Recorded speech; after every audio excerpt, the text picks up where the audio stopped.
Many dead bodies with 4 persons alive have been reportedly pulled out from river after a commercial plane with 60 passengers and 4 crew members on board flying from Wichita Airport in Kansas City to Washington, D.C. had a collision with a military helicopter midair while the jet was descending to land at Reagan National Airport in Arlington, Virginia. The collision caused both aircraft to fall or crash into Potomac River in Virginia state that borders Maryland and Washington, D.C. in the United States of America, USA on Wednesday night. As at the time of filing in this report on Thursday afternoon, more rescue boats were seen inside the Potomac River with more than 300 rescue team members who continued to search for survivors, and the small passengers plane had been pulled out of the river. Local media reported that at least 18 bodies had been recovered as of 12:30 a.m. Thursday, and there are 3 debris fields from the crash, police reportedly told newsmen.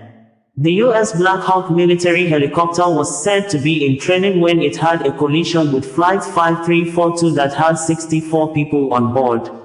Fatalities have been confirmed, and law enforcement and rescue teams are on site, according to live footage published by Reuters on its Facebook handle on Thursday afternoon.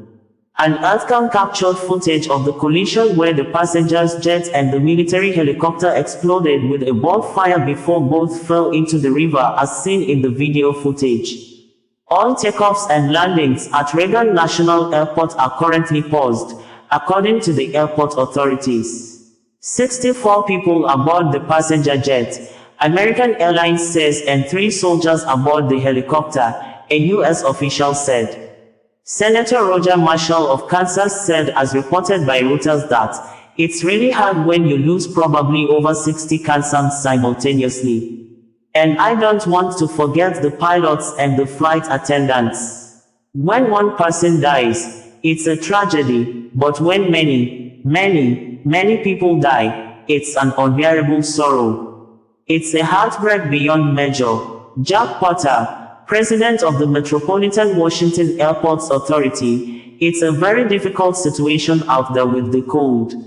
It's very dark, but there are numerous boats out there. There are dive teams out there. John Donnelly, Fire and EMS Chief, Washington, D.C., at 8:58, the first units arrived on the scene and found an aircraft in the water and began rescue operations. This incident has grown. There's currently about 300 responders working. It's a highly complex operation. The conditions out there are extremely rough for the responders. It's cold. They are dealing with relatively windy conditions.